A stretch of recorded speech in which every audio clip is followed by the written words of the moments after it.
அனைவருக்கும் வணக்கம்.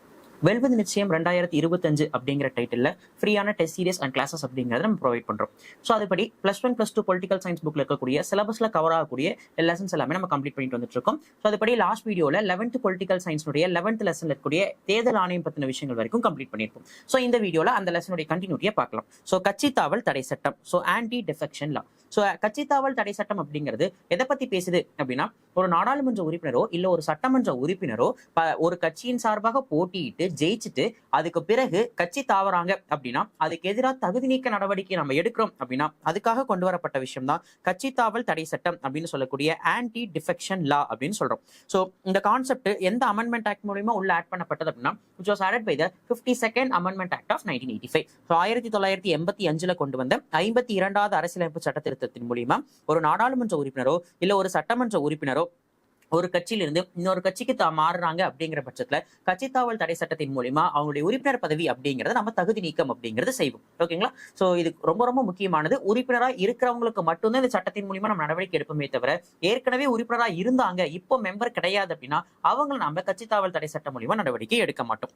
But 52nd Amendment Act of 1985 மூலியமா உள்ளதை நம்ம கொண்டு வந்திருக்கோம் அப்படின்னாலுமே இதுக்காக புதுசா நாம எந்த ஒரு ஆர்டிகல்ஸையும் உருவாக்க கிடையாது. சோ ஏற்கனவே இருந்த ஆர்டிகல்ஸ்ல தான் நம்ம என்ன பண்ணிருக்கோம் அப்படின்னா சேஞ்சஸ் அப்படிங்கறத பண்ணிருக்கோம். மெயினா ஆர்டிகல் 101, 102, 190 and 191 இந்த 4 ஆர்டிகல்ஸ்ல மட்டும் தான் நம்ம சேஞ்சஸ் அப்படிங்கறத பண்ணிருக்கோமே தவிர புதுசா எந்த ஒரு ஆர்டிகலையும் உருவாக்கல. பட் ஆனா we form a new schedule, புதுசா ஒரு அட்டவணை அப்படிங்கறத நம்ம உருவாக்கியிருக்கோம். that is nothing but 10th schedule, 10வது அட்டவணை அப்படிங்கிறது இந்த கட்சி தாவல் தடை சட்டத்தின் சார்பா உருவாக்கப்பட்ட புதிய அட்டவணைன்னு சொல்லலாம். சோ இந்த ஆன்டி டிஃபெக்ஷன் லாவே புது அமெண்ட்மெண்ட் மூலியமா தான் உள்ள நம்ம கொண்டு வந்திருக்கோம். ஆனாலும் 91st Amendment Act of 2003 2003 கொண்டு வந்த 91வது அரசியலமைப்பு சட்ட திருத்தத்தின் மூலியமா இந்த கட்சி தாவல் தடை சட்டத்திலும் என்ன பண்ணிருக்கோம் அப்படின்னா சில திருத்தங்கள் அப்படிங்கறத மேற்கொண்டிருக்கும். அப்போ ஒரு நாடாளுமன்ற அல்லது ஒரு சட்டமன்ற உறுப்பினர் தான் போட்டியிட்ட கட்சியிலிருந்து விலகி வேறொரு கட்சிக்கு பதவியில் இருக்கும் போது மாறுறாங்க அப்படின்னா அவங்க நம்ம தகுதி நீக்கம் பண்றதுக்காக கொண்டு வரப்பட்ட சட்டம் தான் கட்சி தாவல் தடை சட்டம், anti defection law. It is an anti corruption measure அப்படின்னு கூட சொல்லலாம். இது ஊழலுக்கு எதிராக எடுக்கப்பட்ட ஒரு நடவடிக்கை அப்படின்னு கூட இதை நம்ம முன்னெடுக்க முடியும். சரி, இந்த சட்டத்தினுடைய அம்சங்கள் என்னென்ன? சோ எப்பப்பெல்லாம் ஒரு உறுப்பினரை நம்ம தகுதி நீக்கம் செய்வோம் அப்படின்னு பார்ப்போம். சோ அதாவது ஒருத்தரை டிஸ்குவாலிஃபை பண்ணணும் அப்படின்னா என்ன மாதிரியான கண்டிஷன்ஸ்? ஃபர்ஸ்ட், பொலிட்டிக்கல் பார்ட்டி, ஒரு அரசியல் கட்சியை சார்ந்தவரை நம்ம தகுதி நீக்கம் பண்றோம் அப்படின்னா எதன் காரணமா நம்ம தகுதி நீக்கம் செய்வோம்னா, எந்த ஒரு அரசியல் கட்சியை சார்ந்த உறுப்பினரும் அந்த அவைக்குள்ளார அந்த கட்சி சொல்றதை கேட்டுதான் செயல்படணும். அந்த கட்சி யாருக்கு வாக்களிக்கணும்னு சொல்றாங்களோ அவங்களுக்கு அந்த அவையில வாக்களிக்கணும். அந்த மசோதாவுக்கு எதிராக ஓட் பண்ணுங்கன்னு சொன்னா மசோதாவுக்கு எதிராக தான் ஓட் பண்ணணும். சோ அந்த கட்சியின் சார்பாக தேர்தலில் போட்டியிட்டு ஜெயிச்ச ஒருத்தர் அந்த கட்சியினுடைய நடவடிக்கை அந்த கட்சி சொல்றதை கேட்காம அந்த அவையில ஈடுபட்டிருந்தாலோ இல்ல தான் ஜெயிச்சு போட்டியிட்ட அந்த கட்சியிலிருந்து வாலண்டியரா வேறொரு கட்சிக்கு மாறினாரு அப்படின்னாலோ அந்த அரசியல் கட்சி சார்பா ஜெயிச்ச உறுப்பினரை நம்ம தகுதி நீக்கம் செய்யலாம். அப்போ பொலிட்டிக்கல் பார்ட்டி அரசியல் கட்சியை சார்ந்த உறுப்பினர் நமக்கு தகுதி நீக்கம் செய்யறதுக்கு 2 கண்டிஷன். ஃபர்ஸ்ட் கண்டிஷன் என்ன அப்படின்னா, அந்த கட்சியினுடைய கட்டுப்பாடுகளுக்கு உட்பட்டு செயல்படணும். அந்த கட்சி சொல்றத அந்த அவையில கேட்கணும். கட்சியினுடைய செயல்பாடுகளுக்கு எதிராக அந்த அவைக்குள்ளார செயல்பட்டாங்கன்னா தகுதி நீக்க நடவடிக்கை மூலியமா தகுதி நீக்கம் செய்யலாம். அடுத்தது 2வது விஷயம் என்ன அப்படின்னா, அவங்க அந்த பொலிட்டிக்கல் பார்ட்டியில இருந்து வாலண்டியரா ரிசைன் பண்றாங்க, அவங்களே அந்த அரசியல் கட்சியில இருந்து ராஜினாமா பண்ணிட்டு வேறொரு கட்சிக்கு போறாங்கன்னா கட்சி தாவல் தடை சட்டம் மூலியமா நடவடிக்கை எடுக்கலாம். இல்ல கட்சியே அவங்கள விட்டு நீக்கிருச்சுன்னா நாம அவங்க மேல நடவடிக்கை எடுக்கணுங்கிற அவசியம் கிடையாது. சோ இந்த 2 கண்டிஷனும் தான் அரசியல் கட்சி சார்பா தேர்தலை போட்டிட்டு ஜெயிச்ச ஒருத்தர் மேல ஆன்டி டிஃபெக்ஷன் நம்ம போடுறதுக்கு முக்கியமான பாயிண்ட்ஸ். அடுத்தது அண்ட் இண்டிபெண்டன்ட் கேண்டிடேட், சுயேட்சை உறுப்பினர். சோ எந்த ஒரு அரசியல் கட்சி சார்ந்தும் இல்லாம சுயேட்சையா போட்டிட்டு ஒருத்தர் ஜெயிச்சு அவைக்குள்ள ஹவுஸ்குள்ளார மெம்பர் ஆகிறார் அப்படின்னா அவரு அந்த அவையினுடைய பதவிக்காலம் முடியறதுக்குள்ளார எப்ப ஏதாவது ஒரு கட்சியில போய் ஜாயின் பண்ணாலும் அவர் கட்சி தாவல் தடை சட்டத்தின் மூலியமா தகுதி நீக்கம் செய்யப்படுவார். விச் மீன்ஸ் ஒரு சுயேட்சை உறுப்பினர் கடைசி வரைக்கும் என்ன பண்ணக்கூடாது, எந்த ஒரு கட்சியிலும் இணையக்கூடாது. ஓகேங்களா? அப்படி இணைஞ்சா ஆன்டி டிஃபெக்ஷன் லா மூலியமா அவர் மேல நம்ம நடவடிக்கைங்கிறது எடுக்கலாம். But at the same time he can form a new political party. At the same time அவர் என்ன பண்ண முடியும் அப்படின்னா புதிய அரசியல் கட்சி உருவாக்க முடியும். அதே சமயத்துல ஒரு மசோதாக்கள் கொண்டு வராங்கன்னா அந்த மசோதாக்களுக்கு ஆதரவாகவோ இல்ல எதிராகவோ அவர் தாராளமா வாக்களிக்கலாம். அது அவருடைய உரிமை. இந்த இடத்துல நாம சொல்றது கட்சிக்குள்ளாரே அவர் உறுப்பினரா சேர்த்துக்கிறது அப்படிங்கிற விஷயத்தை பத்தி மட்டும் தான் நம்ம பாக்குறோம். அடுத்து 3வது, நாமினேட்டட் மெம்பர், ஒரு நியமன உறுப்பினர் இருக்காங்க அப்படின்னா அவங்க உறுப்பினரா பதவி ஏத்து ஃபார் த ஃபர்ஸ்ட் 6 months, முதல் 6 மாத காலத்துக்கு பாத்தீங்கன்னா எந்த ஒரு கட்சிக்குள்ளார வேணாலும் போய்க்கலாம், நோ ப்ராப்ளம். ஆனா 6 மாத காலத்துக்கு பிறகு ஏதாவது ஒரு கட்சிக்குள்ளார ஜாயின் பண்றாங்கன்னா அவங்களையும் நம்ம ஆன்டி டிஃபெக்ஷன் லா மூலியமா நடவடிக்கை எடுப்போம். அப்போ ஒரு ஹவுஸ் இருக்கு அப்படின்னா பொலிட்டிக்கல் பார்ட்டி அரசியல் கட்சியை சார்ந்த ஒரு மெம்பர் இருப்பாரு, இல்லைன்னா ஒரு இண்டிபெண்டன்ட் மெம்பர் சுயேட்சை உறுப்பினர் இருப்பாரு, அப்படியும் இல்லை அப்படின்னா ஒரு நாமினேட்டட் மெம்பர் இருப்பார். அப்போ ஒரு அரசியல் கட்சி சார்ந்த உறுப்பினரை எப்படி நம்ம தகுதி நீக்கம் செய்யலாம்? அந்த அரசியல் கட்சிக்கு எதிராக அந்த ஹவுஸ்ல செயல்படுறாங்க அப்படின்னாலோ அந்த அரசியல் கட்சியினுடைய சொல்லக்கூடிய விஷயங்களை ஃபாலோ பண்ணாம அதுக்கு எதிராக செயல்படுறாங்க அப்படின்னாலோ, ரெண்டாவது விஷயம் அந்த அரசியல் அவங்க போட்டிட்டு ஜெயிச்ச பொலிட்டிக்கல் பார்ட்டில இருந்து வாலண்டியரா ரிசைன் பண்ணிட்டு போறாங்கனாலோ அவங்கள நம்ம தகுதி நீக்கம் செய்யலாம் under this anti defection law. So அந்த கட்சியே அவங்கள வெளியே அனுப்புச்சுன்னா பண்ணணுங்கிற அவசியம் கிடையாது. இவங்களா வாலண்டியரா ரிசைன் பண்ணிட்டு போறாங்கன்னா அது கட்சி தாவல் கீழே எடுப்போம். அடுத்தது ஒரு இண்டிபெண்டன்ட் கேண்டிடேட், ஒரு சுயேட்சை உறுப்பினர் தான் ஜெயிச்சு அந்த பதவிக்காலம் முடியறதுக்குள்ளார ஏதாவது ஒரு கட்சிக்குள்ளார மெம்பர் ஆகிறார் அப்படின்னா அவரையும் நம்ம கட்சி தாவல் தடை சட்டத்தின் மூலியமா தகுதி நீக்கம் செய்யலாம். ஓகேங்களா? பட் ஆனா ஒரு புதிய கட்சி தொடங்கலாம். மசோதாக்களுக்கு வாக்களிப்பதும் எதிராக வாக்களிப்பதும் அவருடைய உரிமை. அதை நம்ம கட்சி தாவல் தடை சட்டத்துக்கு கீழே கொண்டு வர மாட்டோம். அடுத்தது நாமினேட்டட் மெம்பர், நியமன உறுப்பினருங்கும் போது அவங்க அந்த ஹவுஸ்ல மெம்பரா பதவியேற்றதுல இருந்து 6 மந்த்ஸ்க்குள்ளார எந்த பொலிட்டிக்கல் பார்ட்டிக்குள்ளார வேணாலும் ஜாயின் பண்ணிக்கலாம். அதுக்கு அவருக்கு ஃபுல் ரைட்ஸ் உண்டு. ஆனா அந்த 6 மந்த்ஸ்க்கு பிறகு ஏதாவது ஒரு பொலிட்டிக்கல் பார்ட்டிக்குள்ளார ஜாயின் பண்றாரு அப்படின்னா கண்டிப்பா அவர் மீது ஆன்டி டிஃபெக்ஷன் லா மூலமா நடவடிக்கை எடுப்போம் அப்படின்னு சொல்றாங்க. இதுல 2 விதிவிலக்கு எக்ஸப்ஷன் கேசஸ் மட்டும் கொடுக்குறோம். யாருக்கு அந்த 2 விதிவிலக்கு கொடுக்குறோம் அப்படின்னா, ஏதாவது 2 பொலிட்டிக்கல் பார்ட்டி ஓகேங்களா மர்ஜ் ஆகுறாங்க அப்படின்னா, இப்போ ஒரு அரசியல் கட்சியும் இன்னொரு அரசியல் கட்சியும் ஒன்றிணைறாங்க, கூட்டணி கிடையாது, 2 கட்சியும் ஒன்னா சேர்த்துறாங்க அப்படிங்கிற பட்சத்துல அது பிடிக்காம யாராவது அந்த கட்சியிலிருந்து வெளியேறி வந்தாங்க அப்படின்னா அவங்கள நாம கட்சித்தாவல் தடை சட்டம் மூலியமா தகுதி நீக்கம் பண்ண முடியாது அப்படிங்கிற விதி விலக்க கொடுக்குறாங்க. For example, first political party, second political party ரெண்டையும் ஒருங்கிணைச்சு ஒரே கட்சியை இனிமேல் கொண்டு போலாம் அப்படின்னு நினைக்கும் போது ஃபர்ஸ்ட் பொலிட்டிக்கல் பார்ட்டியில இருந்தோ இல்ல 2வது பொலிட்டிக்கல் பார்ட்டியில இருந்தோ யாராவது ஒருத்தர் வாலண்டியரா தன்னுடைய அரசியல் கட்சி உறுப்பினர் பதவியை ராஜினாமா பண்றாங்கிற பட்சத்துல நாம யூஸ்வலா அவங்கள ஆன்டி டிஃபெக்ஷன் லா மூலியமா நடவடிக்கை எடுப்போம் இல்லையா?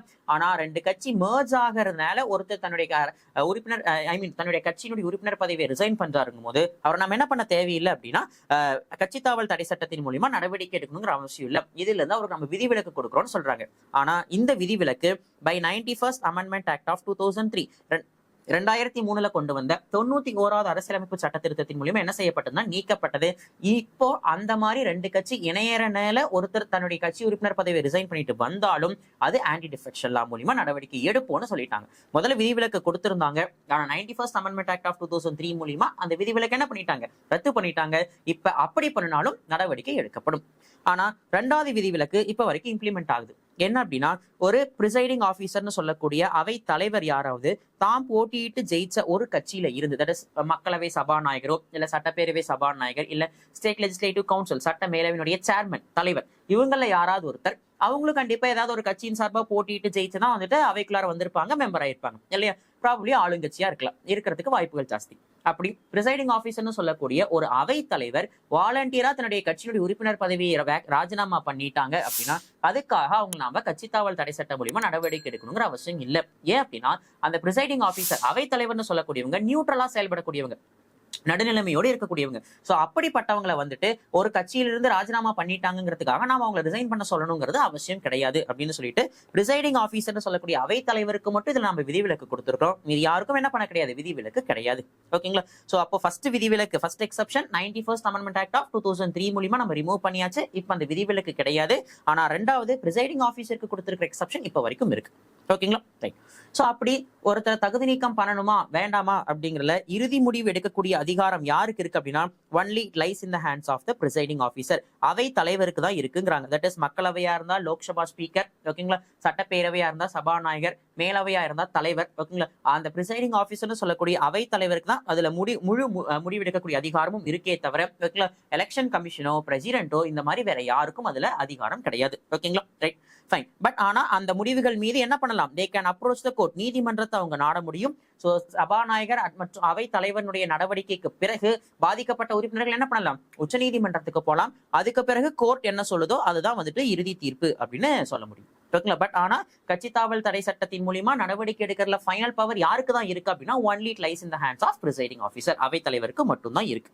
ஓகே, அடுத்தது விதியை உருவாக்கும் அதிகாரம். ஓகேங்களா? சோ 10வது அட்டவணைன்னு சொல்லக்கூடிய இந்த ஆன்டி டிஃபெக்ஷன் லா மூலியமா ஓகேங்களா ஏதாவது திருத்தம் மேற்கொள்ளணும், ஏதாவது புதிய விதியை உருவாக்கணும் அப்படின்னா அது எல்லாத்தையும் உருவாக்குற அதிகாரம் அவை தலைவர்னு சொல்லக்கூடிய பிரிசைடிங் ஆபீசர்ஸ்க்கு மட்டும்தான் இருக்கு. ஓகேங்களா? அத்தகைய விதிகளை என்ன பண்ணணும், 30 டேஸ்க்கு முன்னாடியே 30 நாட்களுக்கு முன்னாடியே அவையில் என்ன பண்ணிடணும், தாக்கல் பண்ணிடணும். சோ அதை இந்த 10th ஷெட்யூல் சம்பந்தமான ஏதாவது ரூல்ஸ் அண்ட் ரெகுலேஷன்ஸ் போடணும் அப்படின்னா கண்டிப்பா யாருக்கு அதிகாரம் உண்டு, அவை தலைவருக்கு தான் அதுல முழு அதிகாரம் உண்டு அப்படின்னு சொல்றாங்க.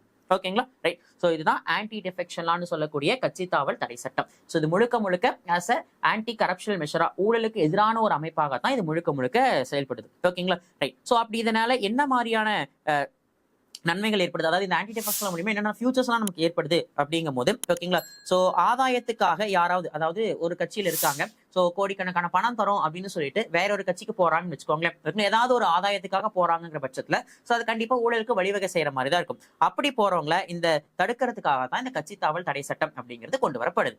ஓகேங்களா? சோ மேக்சிமம் பெரும்பான்மை நிரூபிக்கிறதுக்காக ஒரு கட்சியில இருந்து இன்னொரு கட்சிக்கு தாவுவாங்க, பல கோடி ரூபாய் பணம் அப்படிங்கிறத வாங்கிப்பாங்க. சோ இதை தடுப்பதற்காக கொண்டு வரப்பட்டதான் கட்சி தாவல் தடை சட்டம் அப்படிங்கிறாங்க. இன்னொன்னு பாத்தீங்க அப்படின்னா, கொள்கையற்ற மற்றும் அறநெறிக்கு புறம்பான வகையில் மேற்கொள்ளும் கட்சி தாவல்களை கட்டுப்படுத்துவதன் மூலமாக இந்திய நாடாளுமன்ற மக்களாட்சியின் மாண்பினை இது வலுப்படுத்துகிறது. ஓகேங்களா? சோ கொள்கை இல்லாம அறநெறிய மீறி ஜெயிச்சது ஒரு கட்சி, ஆனா அதுக்கு பிறகு போறது வேற ஒரு கட்சி அப்படின்னு செயல்படும் போது இந்திய மக்களாட்சியினுடைய அந்த ஒரு டிக்னிட்டி, மாண்பு இருக்கு இல்லையா, சோ அதை நாம சேஃப்கார்ட் பண்ண முடியும் அப்படின்னு சொல்றாங்க.